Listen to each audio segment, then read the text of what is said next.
Yeah, so let's bring in Erin Mayovsky here. And Erin, I know that there's nothing like that. No snow in the lowlands, not quite yet. No. But we are talking about some snow in the mountains, right? Yeah, we for sure are, and all the mix of weather across the U.S. I just thought I'd touch really quickly since you guys were talking about tornadoes. This is a look at the numbers tracked, about 1,200 per year touchdown, but these are the numbers across the country, and you can see definitely the middle portion of our country gets more of those. Us here back at home in the Northwest, 3, maybe 4 down towards Oregon and Idaho with about 5. Okay, here's some of that weather that we're talking about as we get up into the high country.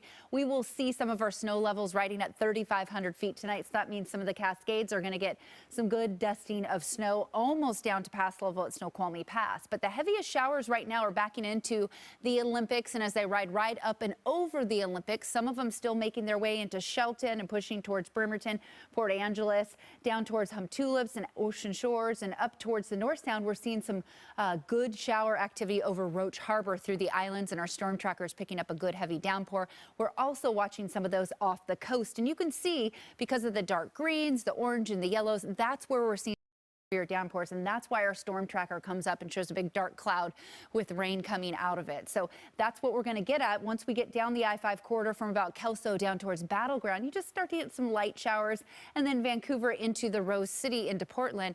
Not too much of shower activity, but it's going to start to slide into your zone as well. So here's a look at where we're at temperature-wise, and you can see 53 over east of the Cascades for Wenatchee. A little bit warmer as we get to the Tri-Cities, but really matching some of our Western Washington temperatures. 36 over Snoqualmie Pass right now, and that's going to take a plunge as we get into the evening hours and overnight. 51 for Olympia and Lacey, and hello to you at Joint Base Lewis McChord. 52 along with Puyallup and Renton, right around the low 50s there seems to be the trend. So over the next 3 days, we're going to keep our temperatures cooler than where we should be. We normally sit about 63, 64 degrees, and we're starting to drop those numbers. By the end of the month, we'll be about 56 for an average daytime high.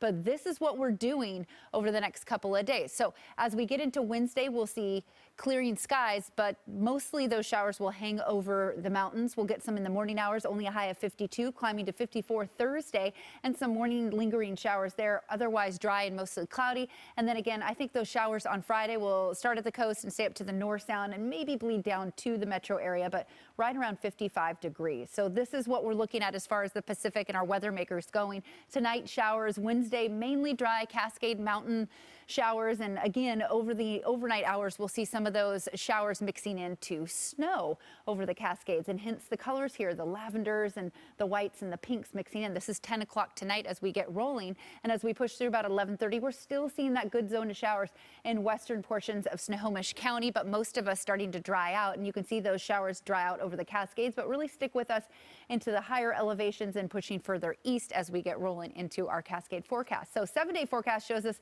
we're going to hang on to that cool temperature trend even as we get going into the weekend. We'll start to warm up just a bit for Saturday. Scattered showers off and on at times, not a huge downpour, but again, the Huskies in town and OL rain, and we'll cool off as we get to Sunday and Monday, but we'll start to dry out into Tuesday with warmer temperatures, fingers crossed, to get near 60 degrees, guys.